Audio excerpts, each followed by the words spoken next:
If things get really bad, the Federal Deposit Insurance Corporation, the FDIC, can cover deposits that are not insured. But that requires authority from the Treasury Secretary. The FDIC did just that in 2023. The Government Accountability Office finds that the action paid off by reducing systemic risk. We get more now from the GAO's Director of Financial Markets and Community Investment, Michael Clements. Mr. Clements, good to have you back. Thanks for having me. Appreciate it. And this was the Silicon Valley Bank debacle. I mean, what was going on here that FDIC stopped in, and how do they take this extraordinary measure?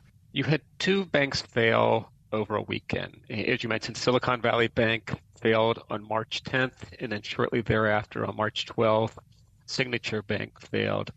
During this time, there were concerns about deposit outflows at other banks, which ultimately led to what you were discussing before this systemic risk exception decision.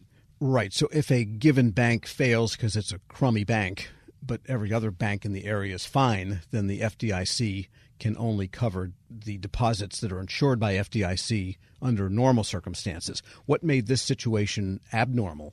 That's right. Since 2020, there have been 12 bank failures, and you had these two where the systemic risk exception was put in place. Unlike many banks, these were slightly larger banks. It also precipitated, in the agency's view, runs on other banks. So depositors were pulling uninsured deposits from these other banks. You're right. In the typical arrangement, FDIC can resolve banks in a couple of manners. One is essentially a deposit payoff and an asset sale, essentially liquidating the bank. That said, the most common approach is what's known as a purchase and assumption, where another healthy bank will acquire some or all the assets, some or all the deposits. But you're correct, right, in that the deposits that are covered are up to $250,000 per account. In this case, with this systemic risk exception, because, again, the concerns about depositors pulling money from other banks, through the decision with the Treasury Secretary, FDIC was able to cover all deposits, including uninsured deposits. So FDIC can't do this on its own. That is right. Again, this is an approach to limit systemic risk, but there are controls in place. To ultimately do this, the FDIC board and the Federal Reserve Board must both vote by at least a two-thirds margin to recommend to the Treasury Secretary that the Secretary invoke the systemic risk exception. And the Treasury Secretary has to act on those recommendations along with consulting the President before making a decision. Right, so the FDIC kind of generates the need, but then they have to run it up the flagpole, you might say. Correct. The FDIC cannot do this on its own. This dates back to 1991. Some of your listeners may remember the savings and loan crisis of the late 80s, early 90s, right, when Congress ultimately had to step in and provide funding for the deposit insurance fund that covered savings and loans. Congress decided it didn't want to do that again and instituted this approach where if FDIC is going to resolve a failed institution, it has to do it in the approach that would minimize the loss to the deposit insurance fund. The only way to get around that is with the systemic risk exception. Got it. So, so it's almost a 30-year-old rule or capability that doesn't get invoked very often. It does not, no.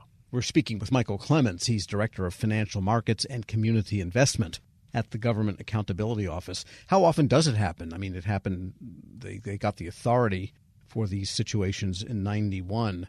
Did it happen during the 2008 housing crisis, which I guess affected banks also? There was an exception during the financial crisis. So, in fact, the report we did this year, we did a similar report back in 2010.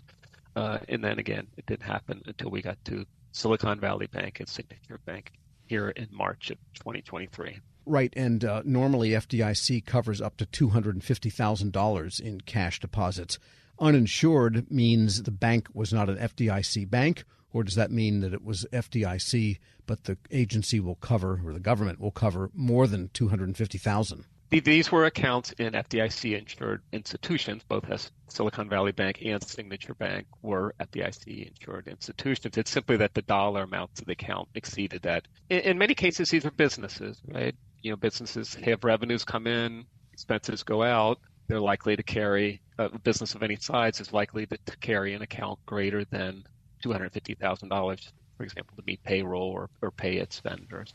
Right, and banks, just as a reminder, pay into a fund every year to maintain that insurance fund. That's correct. There's what's known as the deposit insurance fund that banks pay into, and then it does cover the costs associated with failed banks. In these instances, as of last year, the cost of the deposit insurance fund was about $22 billion from these failures. That's obviously abnormal. The bank that failed back in January of this year in Illinois, the cost was $29 million.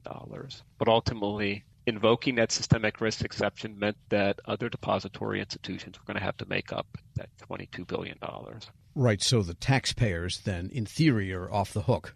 Correct. The requirement was that if the systemic risk exception is invoked and FDIC has covered these uninsured deposits, that there will be a special assessment charged to banks to cover that cost.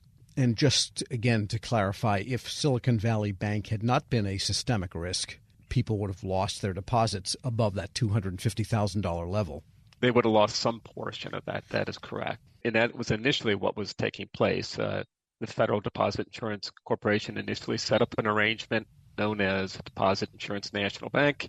It simply was going to cover the insured deposits, provide some level of coverage for the uninsured deposits, but the uninsured deposits then would have been waiting until ultimately the bank was fully resolved to find out the ultimate amount that they were going to receive. They would have received some amount of that uninsured deposit, but it's not clear how much. And what does GAO look for in assessing this occurrence, that it was done right? Yes, so we look at three things. First off, we look at how did they go about making the decision? Did they follow the required processes? What were the basis for doing that? We talked a little bit about withdrawals at other institutions. Next, we look at what were essentially the immediate effects of FDIC's actions. And then finally, we look at the longer-term unintended consequences of doing this, both for depository institutions, but also for uninsured depositors. And so everything looked kosher. The institutions followed the processes, right? They identified various bases for taking this action. The most critical one was simply deposit outflows at other institutions. You had smaller institutions. You had institutions that were similar to SVB, its signature, where the agencies were seeing depositors pull money. That became the ultimate basis because those outflows end up causing further problems down the line, such as reduced credit to households and businesses. And by the way, I forget, did somebody take over Silicon Valley Bank at that time? Both institutions were subsequently acquired by other institutions. Michael Clements is Director of Financial Markets and Community Investment at the GAO. Thanks so much. Thank you for having me, Tom. Appreciate it. We'll post this interview along with a link to his report at federalnewsnetwork.com/Federal Drive. Subscribe to the Federal Drive wherever you get your podcasts.